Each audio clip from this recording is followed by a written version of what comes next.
مسلم بن سبیح نے مسروق سے انہوں نے حضرت عائشہ رضی اللہ تعالی عنہا سے روایت کیا ہے کہ ان کے سامنے ذکر ہوا کہ نماز کو کیا چیزیں توڑ دیتی ہیں۔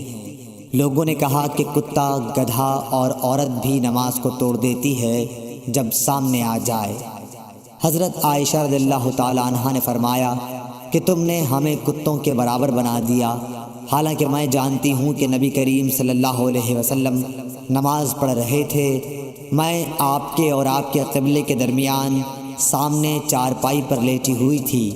مجھے ضرورت پیش آتی تھی اور یہ بھی اچھا نہیں معلوم ہوتا تھا کہ خود کو آپ کے سامنے کر دوں، اس لیے میں آہستہ سے نکل آتی تھی۔ اعمش نے ابراہیم سے، انہوں نے اسود سے، انہوں نے عائشہ رضی اللہ تعالی عنہا سے اس طرح یہ حدیث بیان کی۔ صحیح بخاری حدیث نمبر 511۔ ہشام بن عروہ نے بیان کیا، کہا مجھ سے میرے باپ نے حضرت عائشہ رضی اللہ تعالی عنہا کے واسطے سے بیان کیا۔ وہ فرماتی تھیں کہ نبی کریم صلی اللہ علیہ وسلم نماز پڑھتے رہتے اور میں آپ کے سامنے بچھونے پر آڑی سوتی ہوئی پڑی ہوتی۔ جب آپ وتر پڑھنا چاہتے تو مجھے بھی جگا دیتے اور میں بھی وتر پڑھ لیتی تھی۔ صحیح بخاری حدیث نمبر 512۔ عبداللہ بن عبد الرحمن سے روایت ہے، انہوں نے نبی کریم صلی اللہ علیہ وسلم کی زوجہ مطہرہ حضرت عائشہ رضی اللہ تعالی عنہا سے کہ آپ صلی اللہ علیہ وسلم نے فرمایا، میں رسول اللہ صلی اللہ علیہ وسلم کے سامنے سو جایا کرتی تھی، میرے پاؤں آپ کے سامنے پھیلے ہوئے ہوتے، جب آپ سجدہ کرتے تو پاؤں کو ہلکے سے دبا دیتے اور میں انہیں سکیڑ لیتی، پھر جب قیام فرماتے تو میں انہیں پھیلا دیتی۔ اس زمانے میں گھروں کے اندر چراغ نہیں ہوتے تھے، معلوم ہوا کہ ایسا کرنا بھی جائز ہے۔ صحیح بخاری حدیث نمبر 513۔ ابراہیم نے اسود کے واسطے سے بیان کیا، انہوں نے حضرت عائشہ رضی اللہ تعالی عنہا سے۔ دوسری سند اور اعمش نے کہا کہ مجھ سے مسلم بن سبیح نے مسروق کے واسطے سے بیان کیا، انہوں نے عائشہ رضی اللہ تعالی عنہا سے کہ ان کے سامنے ان چیزوں کا ذکر ہوا جو نماز کو توڑ دیتی ہیں، یعنی کتا، گدھا اور عورت۔ اس پر حضرت عائشہ رضی اللہ تعالی عنہا نے فرمایا کہ تم لوگوں نے ہمیں گدھوں اور کتوں کے برابر کر دیا، حالانکہ خود نبی کریم صلی اللہ علیہ وسلم اس طرح نماز پڑھتے تھے کہ میں چارپائی پر آپ کے اور قبلے کے بیچ میں لیٹی رہتی تھی۔ مجھے کوئی ضرورت پیش آتی اور چونکہ یہ بات پسند نہ تھی کہ آپ کے سامنے جب کہ آپ نماز پڑھ رہے ہوں بیٹھوں اور اس طرح آپ کو تکلیف ہو، اس لیے میں آپ کے پاؤں کی طرف سے خاموشی کے ساتھ نکل جاتی تھی۔ صحیح بخاری حدیث نمبر 514۔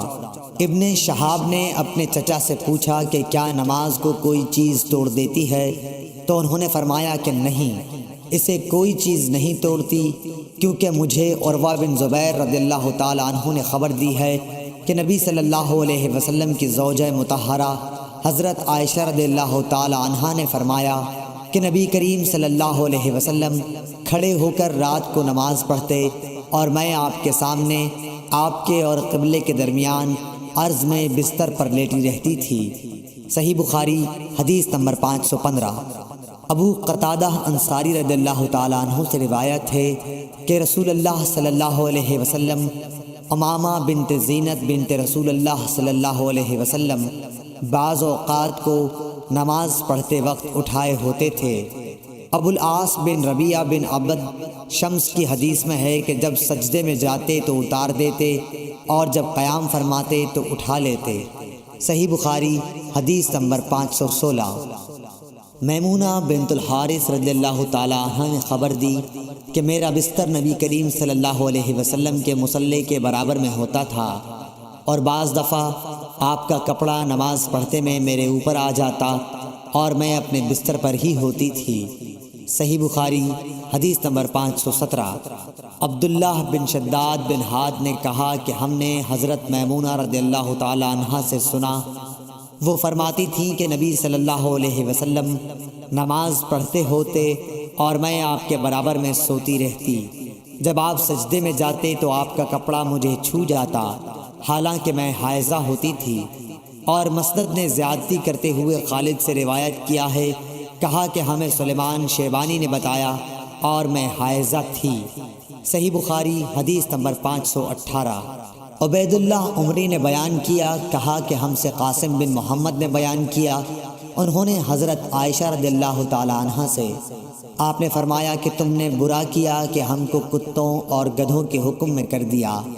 خود نبی کریم صلی اللہ علیہ وسلم نماز پڑھ رہے تھے، میں آپ کے سامنے لیٹی ہوئی تھی، جب سجدہ کرنا چاہتے تو میرے پاؤں کو چھو دیتے اور میں انہیں سکیڑ لیتی تھی۔ باب اور حدیث کی مطابقت ظاہر ہے۔ صحیح بخاری حدیث نمبر 519۔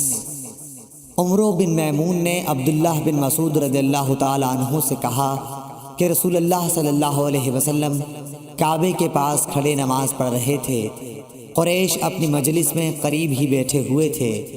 اتنے میں ان میں سے ایک قریشی بولا، اس ریاکار کو نہیں دیکھتے؟ کیا کوئی ہے جو فلاں قبیلے کے ذبح کیے ہوئے اونٹ کا گوبر، خون اور اوجڑی اٹھا لائے، پھر یہاں انتظار کرے؟ جب یہ حضور صلی اللہ علیہ وسلم سجدے میں جائے تو گردن پر رکھ دے۔ چنانچہ اس کام کو انجام دینے کے لیے ان میں سے سب سے زیادہ بدبخت شخص اٹھا، اور جب آپ سجدے میں گئے تو اس نے آپ کی گردن مبارک پر یہ غلاظتیں ڈال دیں۔ حضور صلی اللہ علیہ وسلم سجدے ہی کی حالت میں سر رکھے رہے۔ مشرکین یہ دیکھ کر ہنسے اور مارے ہنسی کے ایک دوسرے پر لوٹ پوٹ ہونے لگے۔ ایک شخص غالباً ابن مسعود رضی اللہ تعالی عنہ حضرت فاطمہ رضی اللہ تعالی عنہ کے پاس آئے، وہ ابھی بچی تھیں۔ آپ دوڑتی ہوئی آئیں، حضور صلی اللہ علیہ وسلم اب بھی سجدہ ہی میں تھے۔ پھر حضرت فاطمہ نے ان غلاظتوں کو آپ کے اوپر سے ہٹایا اور مشرکین کو برا بھلا کہا۔ حضور صلی اللہ علیہ وسلم نے نماز پوری کر کے فرمایا، یا اللہ قریش پر عذاب نازل کر، یا اللہ قریش پر عذاب نازل کر، یا اللہ قریش پر عذاب نازل کر۔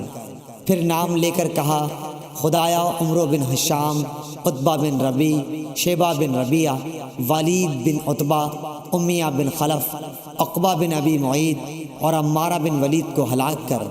عبداللہ بن مسعود رضی اللہ تعالی عنہ نے کہا، اللہ کی قسم میں نے ان سب کو بدر کی لڑائی میں مقتول پایا۔ پھر انہیں گھسیٹ کر بدر کے کنویں میں پھینک دیا گیا۔ اس کے بعد رسول اللہ صلی اللہ علیہ وسلم نے فرمایا کہ کنویں والے خدا کی رحمت سے دور کر دیے گئے۔ صحیح بخاری حدیث نمبر 520۔